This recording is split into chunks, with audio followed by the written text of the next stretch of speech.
what? If you're the first son. The first son. Yeah. That's the, true. The responsibility, but if you're not, then you're good. I don't know if you've seen the documentary Jiro Dreams of Sushi. Oh yeah. That's a big part. Yeah. Where the son just is forced to be his dad's like assistant. Yes. Then the second one can run his own restaurant. Yeah, the older son is forced to be the dad's assistant, take over the business. Yeah, and the younger son can go off and he made his own place. Yeah. It's so different than in America. Yeah, that's the first 6 years making rice. But it actually does. Med school. It's just like It's a Wonderful Life when you think about it.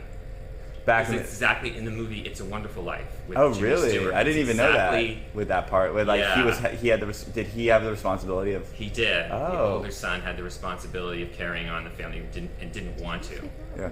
Strongly didn't want to. I think he said it would be there anyways. Okay. Yeah. Okay. All right. Mike, let's kick this off. So yeah, let's just have you start by just introducing yourself. Oh, sorry. Yeah, just introducing yourself, your name, and any background you want to say about your early life. Sure. So I'm Mark Renburke. I'm an Irish musician based here in New England, and have enjoyed performing Irish music in pubs, clubs, restaurants for the last quarter century. It's never good to end like sounding like you're in a question. I'll do that one more time. Yeah, and then you can look at me. Look at Izzy. Yeah. Hi, I'm Mark Renburke, an Irish musician based here in New England.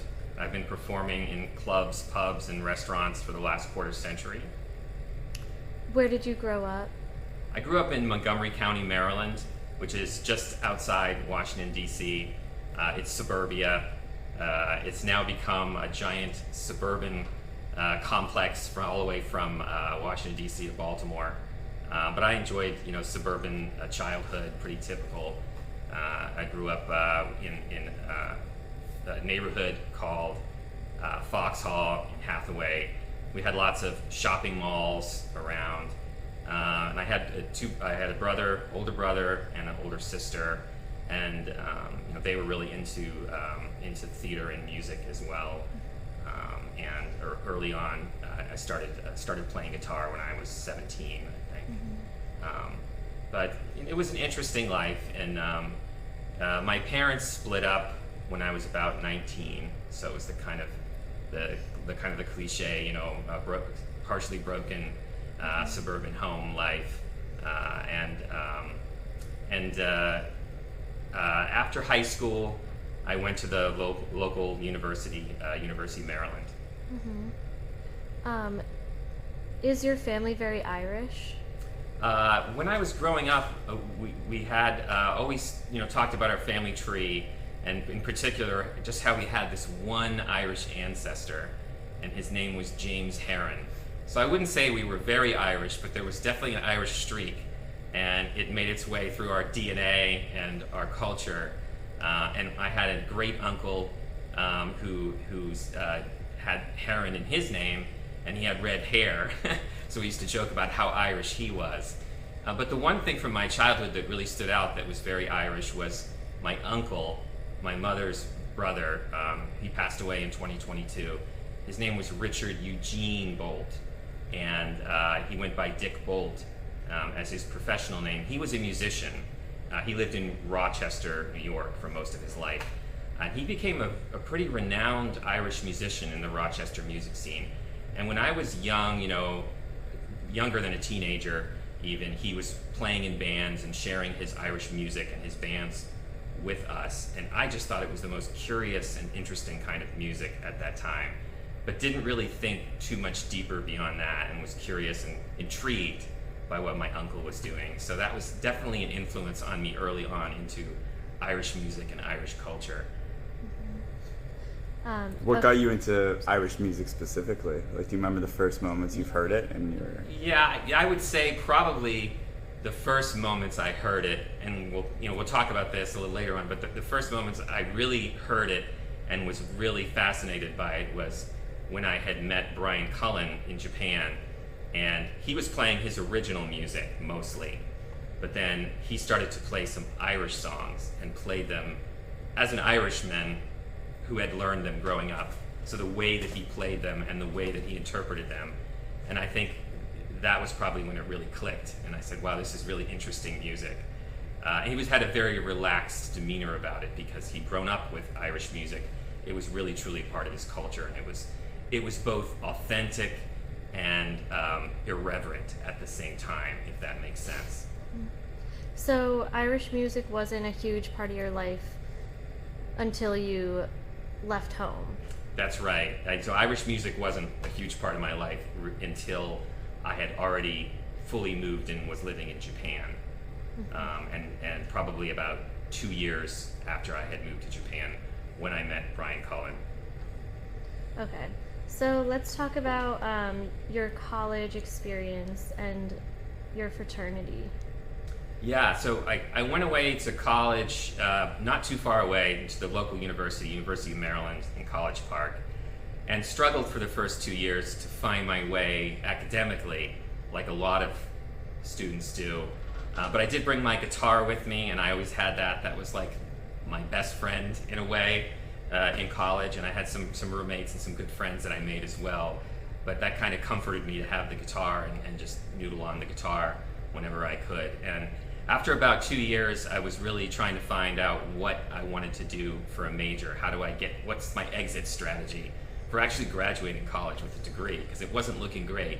And I had learned about the business school and about this major called transportation, which sounded really interesting. It was a way to study business without having to necessarily take a huge amount of finance or accounting, which were daunting, but it was a business-related topic. So I decided that was my goal, was to get into business school. And I was still playing in bands. I was playing in like a cover rock band with some of my fellow police aides. I worked, sometimes night shifts as a security guard for the campus, and was playing in with that band. I was playing music with my brother. We were dabbling with some original songs and playing some classic rock, but wasn't really doing anything serious with music or with the band. And at the same time, like I said, trying to find my way with college. So I decided one way to really be successful with my business degree was to join this club, which really was a fraternity. It was a business fraternity. It wasn't a social fraternity. It had a social aspect to it. And I thought if I joined that, and I would have like a study group, people to help each other out with the coursework. So I pledged that fraternity. I was accepted, and that really helped me succeed for the next 2 years, next year and a half really, and be able to actually graduate on time, with a little bit of extra summer school here and there to push me along the way. Now, upon joining that fraternity, an unexpected thing happened. One of the fraternity brothers, and I say brothers, we call each other brothers, but it really was a co-ed fraternity, so there were brothers and sisters, or we were all called brothers, even though it was co-ed. One of my fellow pledges in the class for the fraternity was a musician too, was a guitar player too, and we just started talking about music and our love of music, and decided that we should form a band. So we put together a band and started playing some of my original songs. We immediately started writing songs together. His name is Luis Gutierrez, but his nickname is Weez, W-E-E-Z. So Weez and I put together this band. We fumbled around with some names for the band that were awful, like Z-Axis, I think, was one of the band names, and my brother came up with one called Velcro Chestwig. We'll include a picture for that, but he'll never forget it. But eventually we settled on the name of the band as The Hooks, because our songs were really catchy. We were unabashedly writing catchy pop songs. And as it turned out, at a time when grunge was suddenly hitting the scene, and we were on the outs because the kind of music we were making wasn't what, was becoming mainstream. It was what was kind of either on the out or just not. So the Hooks started playing lots of local gigs around, with me on guitar and lead vocals, Weez mostly on bass, and trying to sing along whenever he could. And then we went through a cast of drummers, almost like the movie Spinal Tap.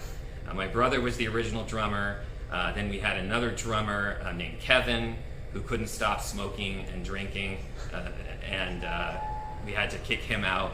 And eventually we had a third drummer named Steven, who was much younger than us, and we called him the angry young man because he actually wanted to play grunge.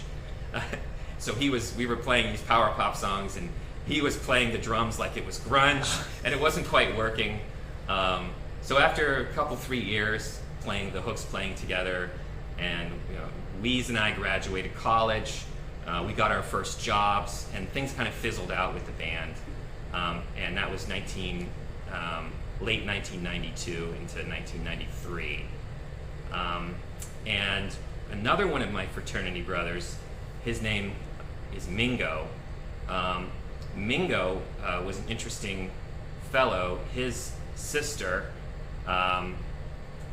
Mingo is Taiwanese American, and his sister married a Japanese man, and they moved back to Japan and opened their own business. Mingo, after he graduated, got the chance to move out to Japan and become a language school manager. So he was working for actually Britannica Pacifica. Britannica Pacific, or Pacifica, I can't remember. And it was a language school mainly teaching school children after school and on the weekends, teaching them English. And so about the time I was working kind of a quasi-dead-end job at a music store, not something that a college graduate necessarily could aspire to, but I was like the assistant manager of a musical instrument and band instrument store. And Mingo went off to Japan to work as this language school teacher. And he immediately reached out to his fraternity brothers and said, hey, I need language teachers. I need English teachers at my school. And is anybody interested? And so I thought about it for maybe about 2 seconds, and I was like, you know what? This would be making double the money I make now for working half as many hours, and I might have all this free time to spend more time working on my music or working on music. So I didn't have to think real hard, and late fall of 1993 is when I decided to move to Japan and sell a lot of my possessions, including my car. My life was going to change drastically, and I knew that. So first week of January 1994, I flew out to Japan, really my first international flight, my first time out of the country. And that's how my time in Japan started, and eventually what led to the formation of the Rising Pines. Great. First- Can we maybe we just turn down that light like one level? Sure. But also, Mike, do you want to try to move the microphone a little closer, just because that thing turned on? I think we could get it a little closer, maybe. Yeah, I mean, as Um, close as you can. Yeah. As you can. Like, I think if you pull the pole a little bit, yeah. And down. I go down a bit too. Like bring it down. This is great though, Mark. Mhm. Yeah. How's that? It's still out. Still out.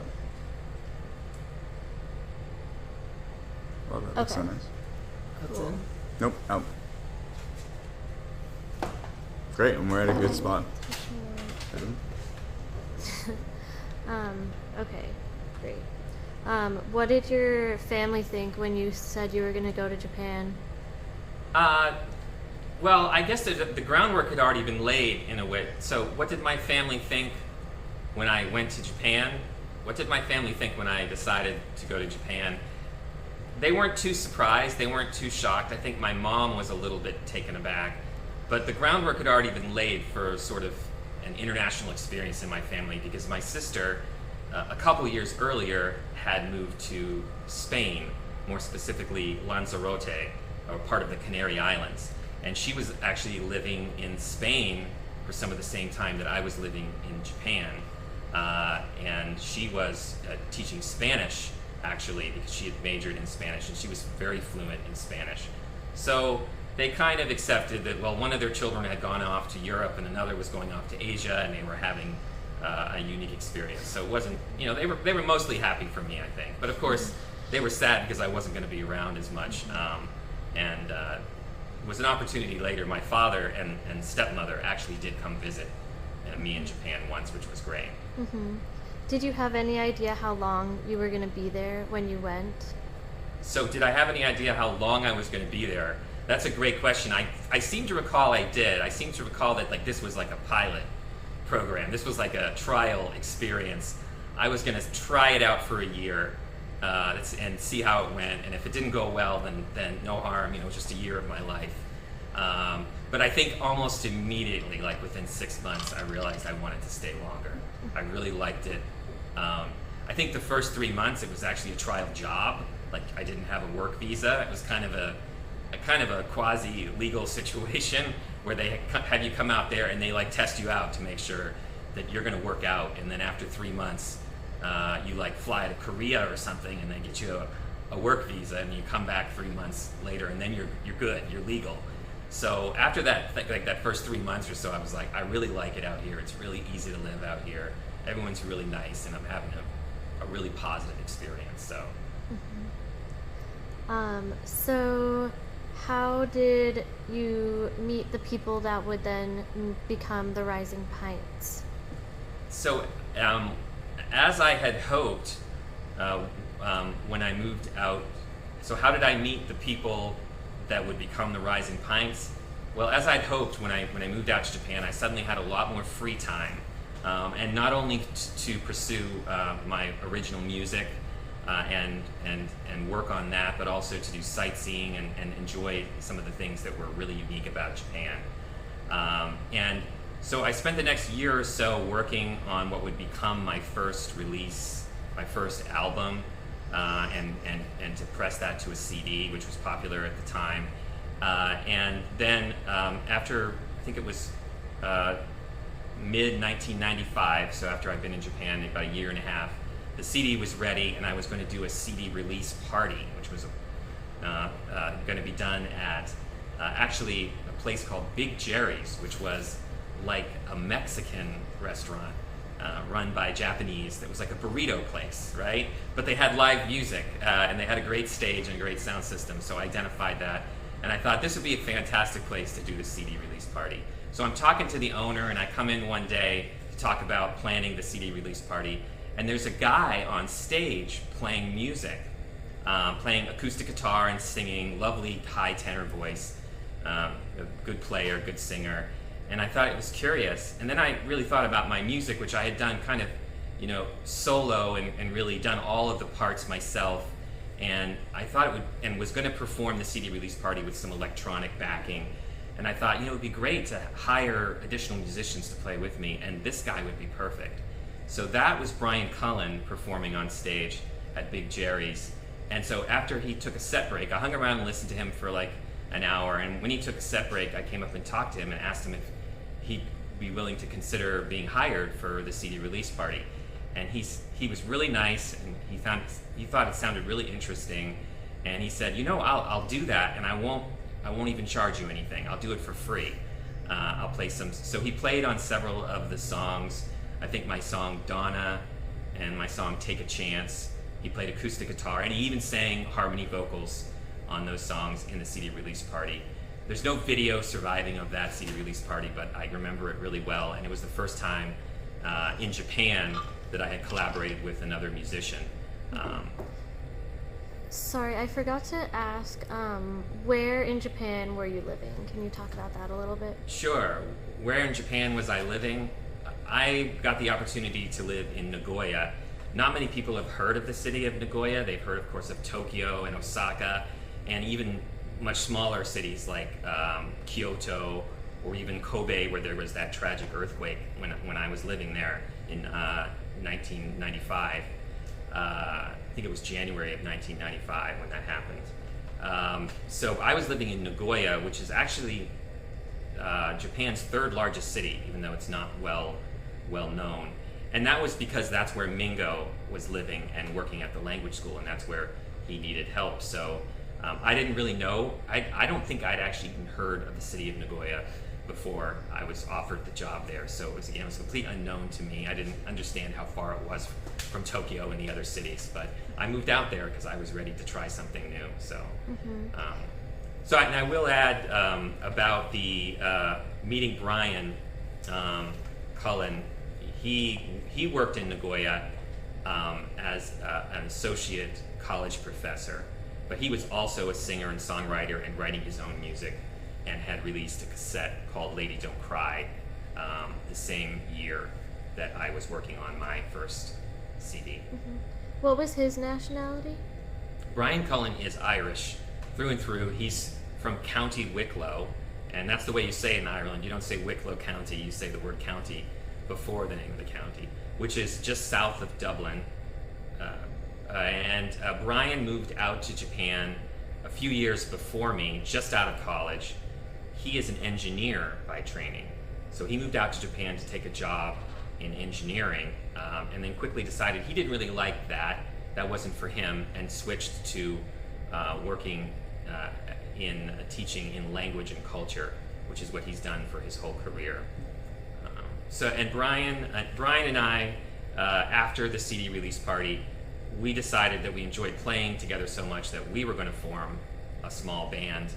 And I'm not sure if we even had the name of the group at that point. At that point, it was just me and Brian thinking about playing together, and that we were going to play my original songs, his original songs, and then we just somehow got the idea to play Irish music because he knew a ton of it, and I just loved the way it sounded. I loved the feeling of it.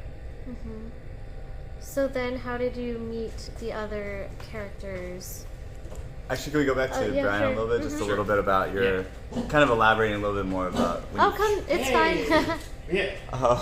A video is never complete unless it has a dog in it, so, right? Just talking about just Irish music when you heard Brian playing for the first time and kind of that experience. Because you didn't really have any much Irish music experience prior to that? Yeah, right? I didn't have too much Irish music prior to hearing Brian perform for the first time. As I mentioned, had grown up and heard my uncle playing in Irish American bands, and of course one of my favorite groups when I was growing up was U2, which is an Irish rock band, and there's an Irish flavor to U2. So in retrospect, I was being exposed to it without realizing I was being exposed to it, because I really loved U2, and they had a Celtic rock vibe to their music. But when I met Brian and heard him perform for the first time, he was doing his original songs, and they definitely had an Irish flavor to them. He had some of his songs he wrote were like in the meter of 6/8, so it's like a waltz, but like a double waltz, like a 1 2 3 2 2 3, which is really, it's not a 4/4 beat like 1 2 3 4 like rock music. So I could hear that influence in his music. And then when I heard him do some of the traditional songs, the ones that are really well known now, like Whiskey in the Jar was one of the first songs that I heard him perform, and of course the Wild Rover, which is a pub favorite. I really got bit by the bug of Irish music, as they sometimes say, and just wanted to learn more, wanted to hear more, wanted to teach myself Irish songs, and wanted to back him up performing songs. So. Mm-hmm. Actually, maybe one more question. Just, can you describe what it was like when you first landed in Japan? Can you describe, do you remember any details of how you got to where you were going? Was it difficult? Was it easy traveling? Were you overwhelmed by everything, or was it easy to get used to? When I first arrived in Japan, I was definitely overwhelmed, and I felt like a stranger in a strange land, if you're familiar with that term, or that cultural term. And it was really great that I had, of course, my friend Mingo and his family to be a bit of a tour guide and to kind of guide me through things. So I was kind of following along. I was sharing an apartment with him at that point, an extra room, and sometimes going out to the country with him for the weekends, where his sister and her husband had a place. So it took several months for me to get my bearings and really kind of understand, and that's the culture shock. But it actually was a pretty quick adjustment, because there's lots of Western influence in Japan. Now, Japan, of course, has its very different culture and very traditional ways and aspects to it, but it's got its own kind of melting pot going on. And I think a lot of that probably had to do with World War II and how that played out, and how the loss of World War II caused a very quick absorption or adaptation of the Japanese culture to be westernized in its own way. And a lot of that, and one of the things that surprised me pleasantly was there were English signs everywhere, and there were people who spoke English all over the place and really wanted to speak English. if you've ever been to, say, some European countries, I won't mention any names, there's some where they might speak English, but they don't want to. They'd much rather have you speak their language. Japan isn't like that.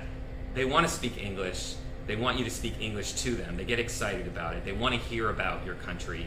They treat you like you're a guest in their country, not necessarily a tourist. It's a really nice, refreshing thing. And like I said, it's easy to get around. And you know, maybe the food's not for everybody, but I think the food in Japan is great. So it was always like, oh, let's try this new thing. I remember one was okonomiyaki, which is kind of like a Japanese pancake that's not sweet, that has shredded cabbage in it. That might sound gross, right? And then you put sauces on it, and you can put cheese in it, or meats, or whatever you want. It's delicious, and you make it yourself. So there's just, you know, that's just one example of the foods there. And you can, late at night, you know, at 2 o'clock in the morning, you can find a noodle shop that's open. So if your stomach's grumbling, you don't have to go to 7-Eleven necessarily. You can find like a healthy, delicious meal. So I don't know, just some of the things I loved about Japan right off the bat. So true. So true. Yeah. Or even Yoshinoya, which is kind of Koko Ichiban. Yoshinoya was, somebody used to call that gristle on rice. It was like it's like a meat on rice. I would order it without the meat. If I would just get the rice, they'd look at me. I had two heads. Just give me the rice and the vegetables. And then Koko Ichiban, I don't know if it's still there. I bet it is. It is. Is a Japanese curry place. And the fascinating thing about this curry place is you order how much rice you want and how much sauce you want, and they give you a number of grams, 100 grams, 200 grams, whatever. But then you also order the spice level, like 1 through 5. And they have this comedic thing written in both Japanese and English that is like a laminated sheet, and it tells you what will happen to you if you eat each spice. And like 0 is like you'll be fine, blah blah blah, and it goes all the way down to like number 5, and it's like the translation from Japanese is something like, you will go to hospital for 5 days. Eventually you will recover, but you will never forget this experience, or something like that. So you have to choose the spice level. So anyway, the Japanese food was just like a culinary, whatever the word is, festival in a way, for the taste buds. Yeah. Great. All right, so then we can get back to the other. And just real quick, for time-wise, sure. we're at 10:20 right now. We have to probably wrap within a certain amount of time. What time do we have to wrap? Well, they open 10:45. Yeah, they open fully at 12. Oh, Probably okay, getting ready at gotcha. 11. Okay. All right, so then William and the others, can you talk about how you met them? Sure. How did I meet the other members of the Rising Pints? So Brian and I got this idea with St. Patrick's Day of 1996 coming up. So we've been playing together for a few months at least, because it was September 1995 when I had done the CD release party with Brian. So we're out through the fall and into the winter, we were playing together. And then we got this idea that St. Patrick's Day in 1996 would be a great time to maybe put together a larger group and perform at a local restaurant. And so it just as fate would have it, I was looking for a new job and had interviewed to work for, not for a language school, but for an actual public school, to be an assistant teacher in a public school. And I interviewed, and the interviewer, his name is William Matheny. So I interviewed with William Matheny to be this teacher in a public school. I didn't really like the job or where it was going to be located, so I declined taking the job. But somewhere in the conversation, William and I started talking about music. And I learned that he was a musician. He was from the Pacific Northwest, from California, and had also lived in the Northwest of the US. And so I invited him to join this group just for the one gig on St. Patrick's Day. And he was willing to do it. He was excited about it. He plays guitar and mandolin and also bass really well, and sang, and he had his own songs too. But he was willing to jump in and just learn whatever we were going to do. And then on the flip side, Brian was already engaged in an Irish music scene in Nagoya, in Japan, that was happening with native Japanese mostly, performing Irish music and taking it very seriously. It was more than a hobby for a lot of them. They were fantastic Irish musicians. And he picked out two people that he met and knew, Mayumi Nagaura and Eiji Wakami. And Mayumi is really a virtuoso on the button accordion, as well as the tin whistle. So she played button accordion and tin whistle already amazingly well, and did a little singing. And A.G.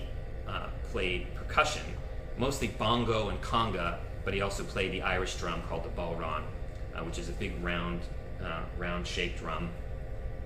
So the five of us got together, this haphazard kind of, we threw together, we did some rehearsals, as I recall, and threw together a repertoire, a mix of my songs, original songs, Brian's, a few Irish songs that we had time to learn, some instrumentals, tunes as they call them, and we performed. Now the venue we performed on St. Patrick's Day 1996 wasn't Irish at all.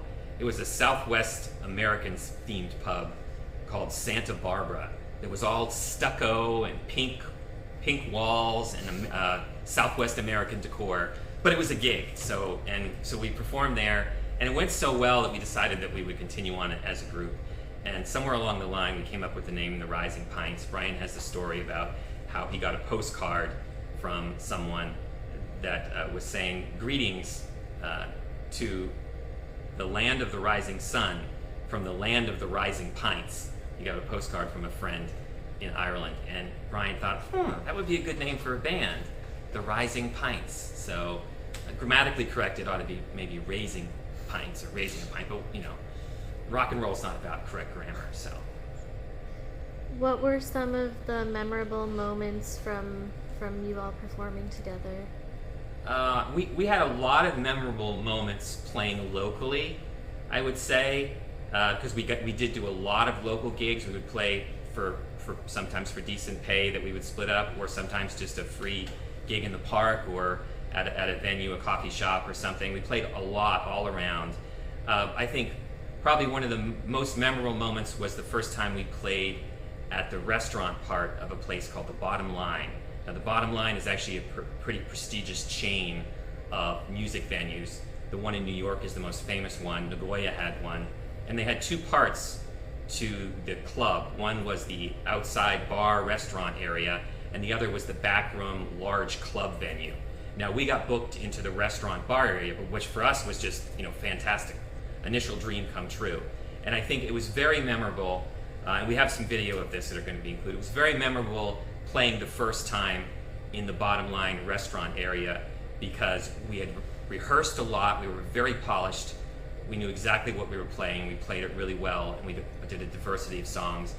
But there was such a turnout, the place was completely full. Mostly Japanese patrons. I think a lot of them were friends of Brian and Mayumi and Eiji.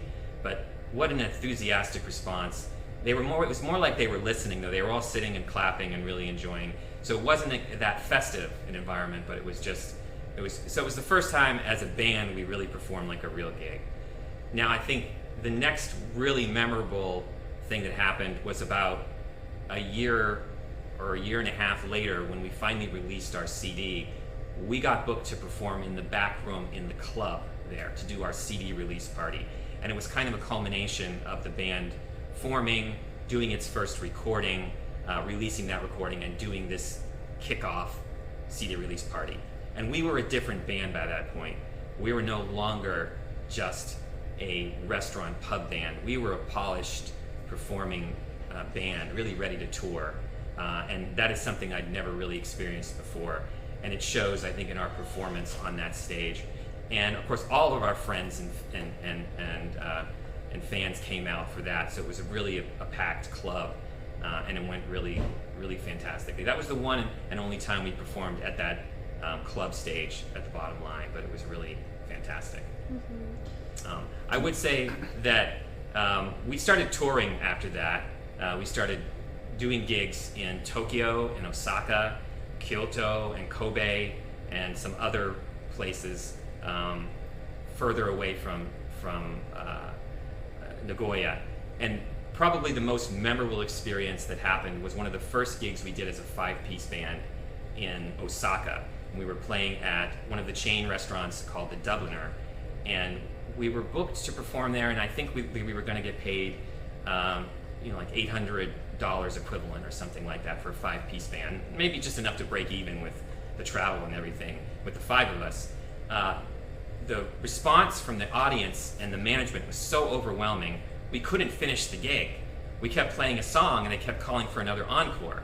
and they wouldn't stop clapping and cheering. So we'd play another upbeat song, and they'd do the same thing. And I think this went on for like 3 or 4 songs of encores. It's like, how do we wrap up this gig and get out of here? And one of us had the idea, okay, let's play a slow song, and that'll calm people down and wind it down. And that's when we learned that trick, is when you're having too successful a gig, all good things have to come to an end. So the way to wind it down is to play a mellow song, a ballad, or a slow tune, or something like that. So after that gig, just the crowd was wild. It was insane at the Dublin Osaka. And the manager came up to us and was just beaming with a smile. And he gave us an extra few $100s. I think he gave us like $1,000 instead of, and it was the first time we're getting a tip, more than we actually agreed. So we continued to play there for another year or so, mainly as a duo, just Brian and myself. But I think that was the most memorable gig of the entire time in Japan. And of course, the real melancholy gig that I had that was also memorable but didn't have the same warm feeling, it was both beautiful and sad, was my last gig on March 22nd, 1998, before I left just a week or so later.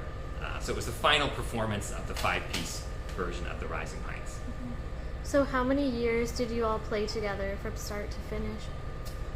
From start to finish, the Rising Pints, as the 5-piece group, really only played for about 2 years. Yeah, it was really from March 1996 to March 1998. In retrospect, it seems like a lot longer, but we packed a lot of music and a lot of life into those 2 years.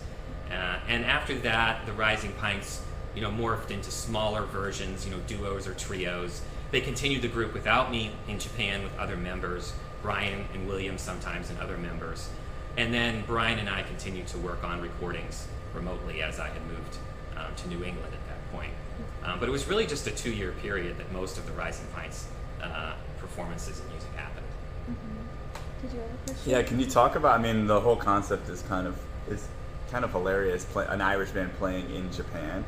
Can you talk about if you're playing to other expats or the experience of playing this music for Japanese? Yeah, so the concept of an Irish music band playing in Japan seems a bit hilarious on its surface, but it was something that really worked, and it worked on a lot of levels. One was how I mentioned that there was this Japanese contingent, this group of Japanese people that were really into Irish music, and they treated it like it was classical music. They studied it and performed it in a very reverent way, which is not necessarily how Irish themselves view a lot of Irish music. It can be very self-deprecating and humorous and not so serious, but there is a serious element to it. So there was this really strong interest in Irish music from a large contingent, or a dedicated contingent, of Japanese folks. Now, one of the other things we quickly learned, or maybe Brian already knew this about Irish music, is it crosses cultural barriers to a lot of different cultures. The Irish, there are 8 million Irish in the world or something like that, but only like 1 or 2 million, I forget, a million I think, live in Ireland. So most Irish don't live in Ireland. They live in America, they live in Australia, England, or other countries, or Japan. And so a lot of these expats that were Americans or Irish Americans, Australian Irish descent, they lived in Japan now, and Irish music became a common cultural bond for a lot of them. Irish pubs were where they liked to go to. So hearing Irish music or Irish sounding music in an Irish pub just really was a heartwarming experience for not only Japanese people that loved Irish music, but also for a lot of foreigners. So we had a lot of foreigners who would come out and look forward to our band. It became a common thing that we shared. Awesome. Are you ready to go into the last question about how it influenced your life since? Yeah, I think so. I think the one thing I would say is that it was interesting for me that there was the culture shock of moving to Japan, and it was actually after I'd lived in Japan about 2 years, which isn't that long, and the Rising Pints were in the middle of their performing at that point, that I decided I needed to move back to the United States, and probably permanently. So then I was 2 years in, and I said I need to do that, but I can't. A year is not enough time to prepare to leave. So I set myself a deadline of 2 years. So I said in the spring of 1998, I would be leaving. So why did that come to be? Is there a reason for that? Actually, it's probably more like a year now that I think about it. I think I gave myself it must have been spring of 97. And then I said, but what was the question? Why did that come to be? Why did you have to make that? When did that sort of realization happen? I think I realized that if I didn't plan to leave Japan, I might get stuck here. Because it's a strange thing. Normally in the human psyche you would think, this is really good. This is a good life. I'm enjoying this. That you would say, I want to stay here and continue on with. But something in my mind said, you know what? It's too easy to live here.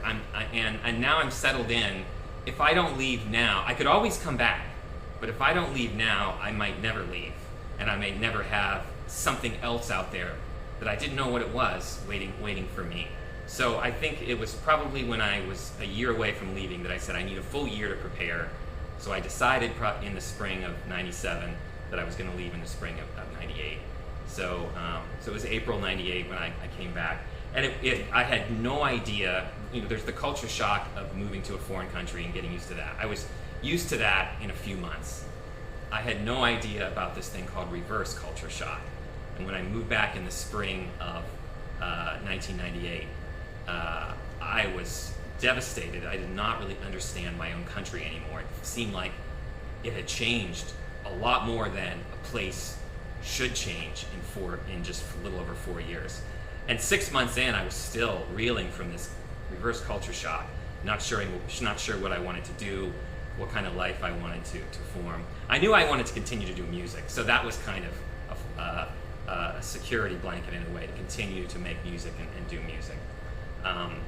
And eventually I settled in. I found myself a career path in technology and training, similar to the experiences I'd had with teaching English. I now work in advocacy and policy. I now work in policy for electric vehicles. It's a really interesting career. But I've always done music all along, and I think this takes us to that last question that you had, which maybe you can repeat it. Yeah. So how did that experience of the Rising Pines influence you professionally, but also personally and musically? Yeah, how did the experience of the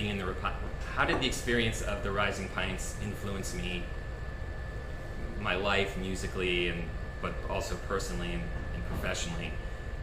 There were so many ways that my life changed from the experience of meeting Brian Cullen and being in the Rising Pines.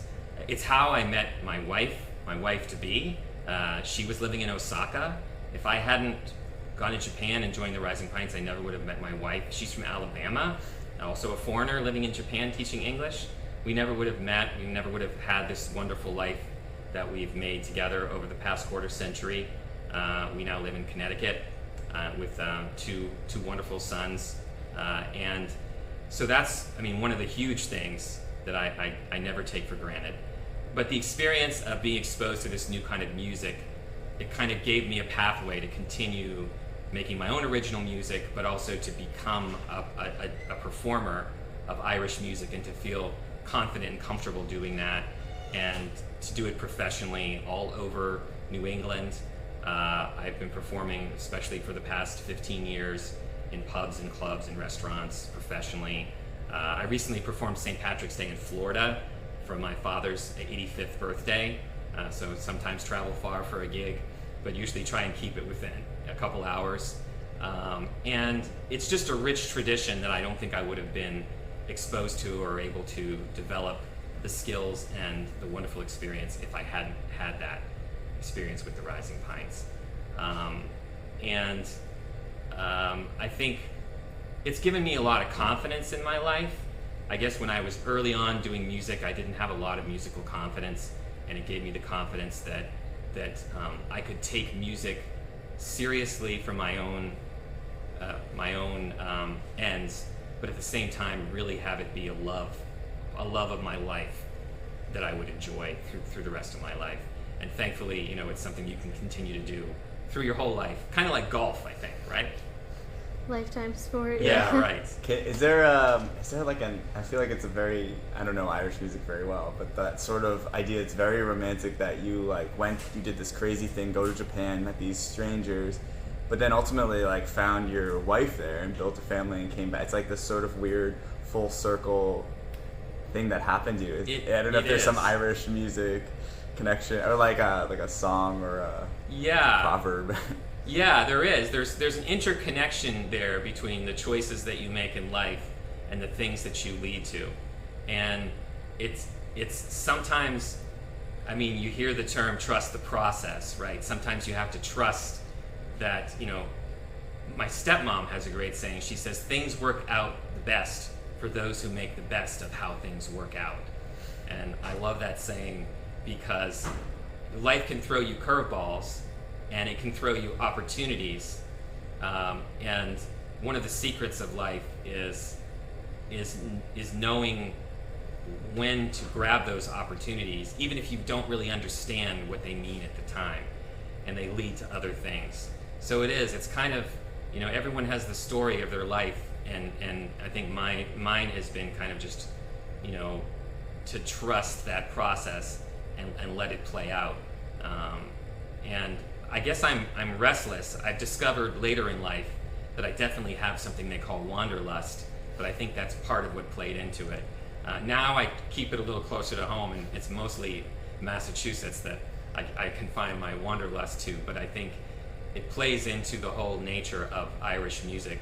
When you think about the song The Wild Rover is a song that's a story about an Irishman who goes out into the world to try to make his way, and he doesn't really know, and he wastes a lot of his money.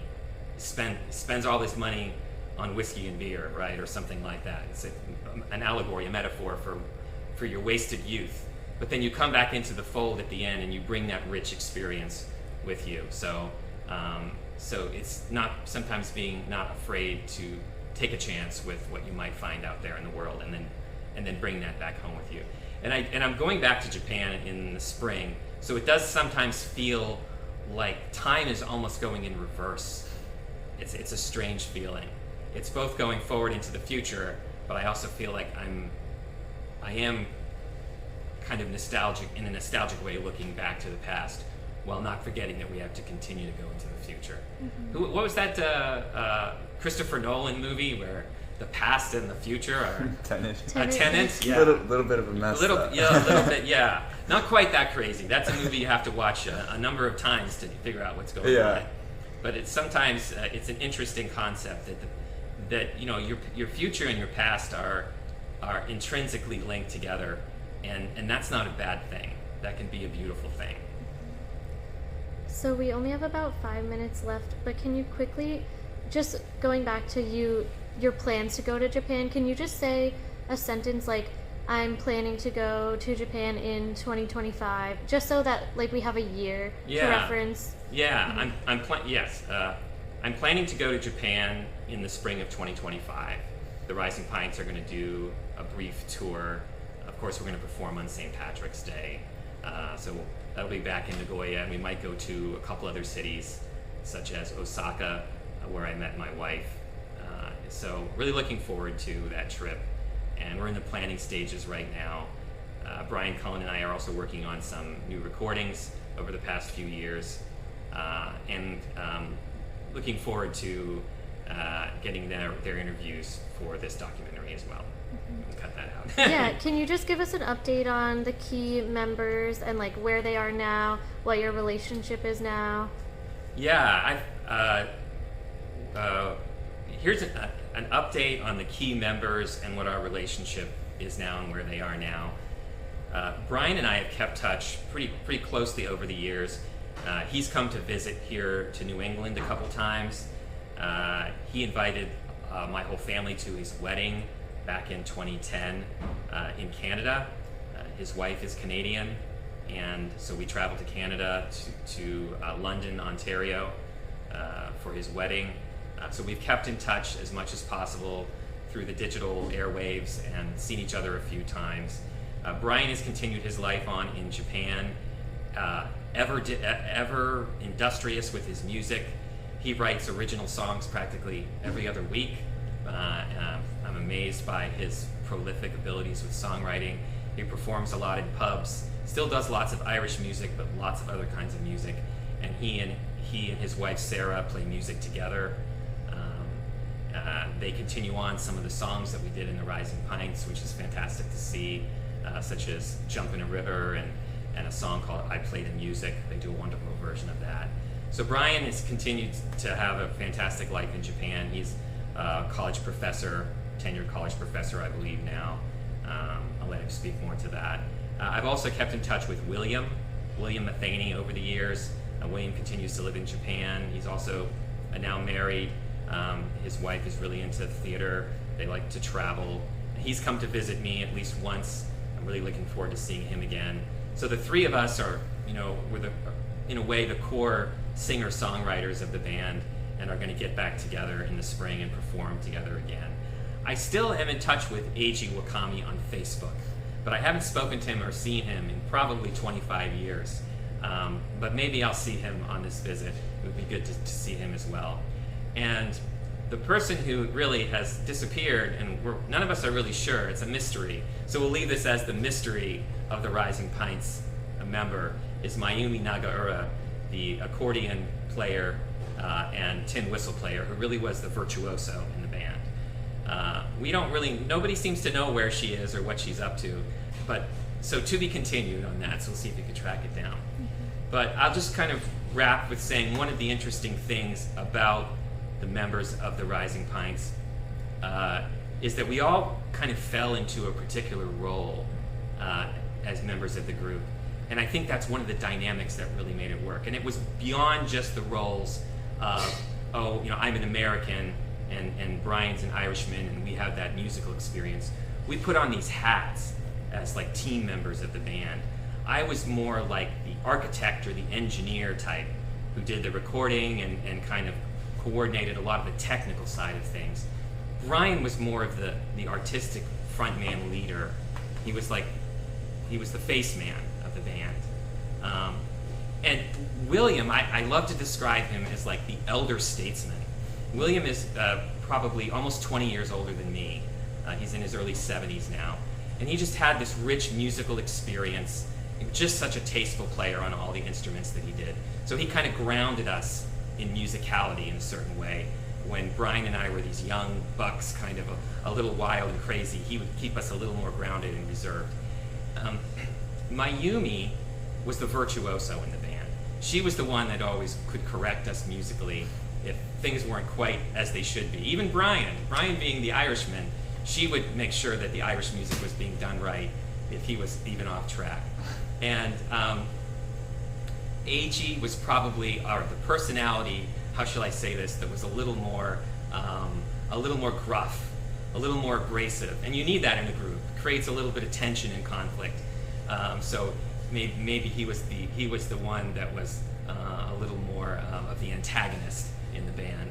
So we had all this dynamic of these roles and this personality, and it really made things interesting and work both musically and as a performing group. Great. Awesome. Yeah, do you feel good about it? I do. Okay. Yeah, that was great. We'll That was a cut lot of stuff. here Yeah. then. Yeah, and if you want to get any